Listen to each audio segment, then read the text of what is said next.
بسم اللہ الرحمن الرحیم۔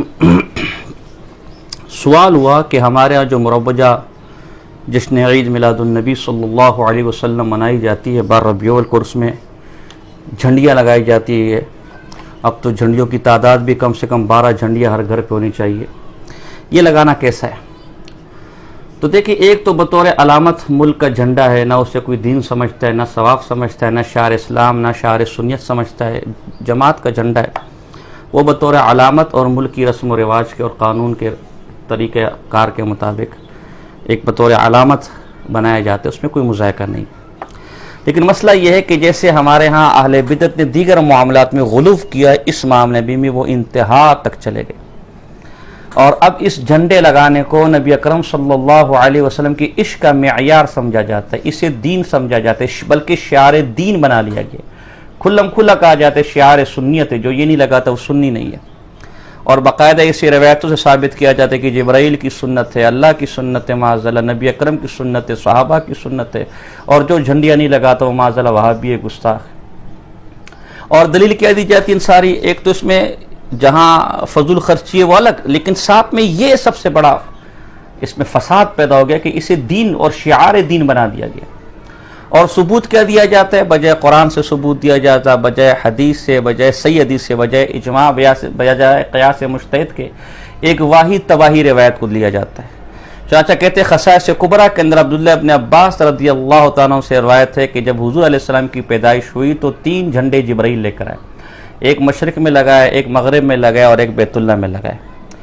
اس کا پہلا جواب تو یہ ہے کہ بھئی یہ کام جبرائیل نے کیا نا، ہم جبرائیل کے مکلف نہیں ہیں، ہم اللہ کے قرآن کے، اس کے نبی کے فرمان کے، اجماع کے اور قیاس مجتہد کے پابند ہیں۔ نمبر 2، جبرائیل نے 3 جھنڈے لگائے، آپ بھی 3 لگائے، تو جبرائیل والے کاموں پر تو آپ بھی نہیں ہیں، ایک مشرق میں لگائے، ایک مغرب میں لگائے، ایک بیت اللہ میں لگائے، تو آپ بھی لگایا۔ جبرائیل والی عمل پر تو آپ بھی عمل پیرا نہیں نا، حدیث پر تو آپ کا بھی عمل نہیں ہے اگر یہ حدیث ہے۔ اور تیسرا کہ اس نے یہ لگائے کس وقت؟ جب رسول اللہ صلی اللہ علیہ وسلم کی پیدائش ہوئی۔ کیا معاذ اللہ اس وقت بھی پیدائش ہو رہی ہے؟ الیاذ باللہ۔ پھر افسوس کے ساتھ کہنا پڑ رہا ہے، مجھے بریلی عوام سے کوئی گلہ شکوہ نہیں ہے، وہ بیچارے عوام میں انہیں کچھ بھی پتہ نہیں ہے، وہ تو اپنے ان علماء اور بظاہر داڑھی جبہ کے میں دھوکے میں کھائے اور پڑے ہوئے نکل رہے ہیں۔ یہ جس خصائص کبریٰ سے نقل کر رہے ہیں، آگے سیوطی اس پر تبصرہ نقل کر رہے ہیں، وہ تبصرہ بھی تو نقل کرے نا۔ یہ کہاں کے انصاف ہے کہ روایت لیتے ہو اور جو روایت لے کر آتے ہیں وہ اس کے بارے میں جو تبصرہ نقل کرتے ہو اسے غائب کر دیتے ہو۔ علامہ سیوطی رحمہ اللہ اس جھنڈیوں والی روایتوں کو نقل کرنے کے بعد کہتے ہیں قلت ھذا، یہ خصائص کبریٰ ہے، جلد اول صفحہ 122 سے کہتے ہیں قلت ھذا العصر والعصران قبلہ فیہا نکارۃ شدیدۃ ولم اورد فی کتابی ھذا اشد نکارۃ ولم تکن نفسی لتطیب بارادہا لکنی تبعت الحافظ ابا نعیم۔ کہتے ہیں میں نے اپنی اس کتاب میں سب سے واحد تباہی جو روایت لے کر آیا ہوں، سب سے جس میں شدید نکارت ہے اور شدید ترین جو ضعیف اور واحد تباہی روایت ہے وہ یہ جھنڈیوں والی روایت ہے، ایک اور روایت اور ایک یہ جھنڈی والی۔ اور کہتے ہیں یہ اس قدر درجہ صحت سے ساقط اور اس قدر یعنی گھرنٹو روایت کے قریب ہے اور گھرنٹو کے حکم کے قریب ہے، اور اس قدر ساقط الاعتبار یہ روایت ہے کہ میرا دل بھی اس کو کتاب میں نقل کرنے کو نہیں کر رہا تھا۔ میں اس روایت کو اپنی کتاب میں نقل کر کے اپنی کتاب میں عیب نہیں لگانا چاہ رہا تھا، لیکن چونکہ مجھ سے پہلے حافظ ابو نعیم اس روایت کو لا چکے، جو میرا مقصد بھی روایتوں کو لانا ہے تو میں بھی لے کر آ گیا۔ میں اپنے دل پر پتھر رکھ کے اس روایت کو صرف اس لیے نقل کر رہا ہوں کہ حافظ ابو نعیم نے نقل کی ہے، ورنہ یہ اس استدلال تو بہت دور کی بات ہے، اس سے کوئی مسئلہ ثابت ہونا تو بہت دور کی بات ہے۔ یہ روایت اس لائق بھی نہیں ہے کہ میں اسے اپنی کتاب میں نقل کروں۔ ایک بریلی مولوی کو میں نے سنا جی ضعیف ہے، ضعیف نہیں ہے میرے بھائی، یہ ضعیف سے بھی نیچے واحد تباہی ہے۔ فضائل میں ضعیف معتبر ہے، لیکن ایک تو مسئلہ فضائل کا نہیں رہا، شعار اسلام کا ہو گیا، عقیدے کا ہو گیا۔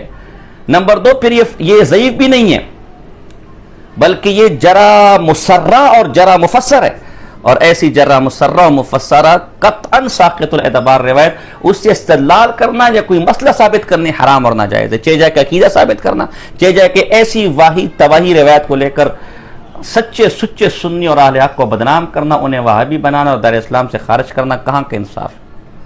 اور پھر عجیب بات ہے کہ ہمارے بریلی بھائیوں نے جب اس کا اردو ترجمہ کیا اس کتاب کا تو علامہ سیوطی کے سارے تبصرے کو اڑا دیا تاکہ لوگ کی آنکھوں میں دھول جھونک سکے۔ تو آپ اردو خواہ کو تو اس طرح کر کے دھوکہ دے سکتے عوام کو، لیکن اہل حق کو تو نہیں دے سکتے ہیں. اب جنہوں نے یہ عبارت غائب کیے وہ کس منہ سے اب اپنی عوام کے سامنے جائیں گے اور کل قیامت میں اللہ کو کیا جواب دیں گے؟ اس لیے یہ روایت بالکل واہی تباہی ہے. اس روایت کو سیوطی نے دل پر پتھر رکھ کر نقل کیا. وہ اس روایت کو اپنی کتاب میں لانا بھی اپنی کتاب کے لیے عیب سمجھتے ہیں، چاہے جائے کہ اس سے مسلمانوں کو کافر بنانا، وہابی بنانا، اس کی بنیاد پر عقیدہ گھڑنا، اس کو عشق رسول کا پیمانہ اور معیار بنانا. یہ کہاں کا انصاف ہے؟ اللہ پاک حق اور سچ سمجھنے کی توفیق عطا فرمائے. وما علینا الا البلاغ المبین.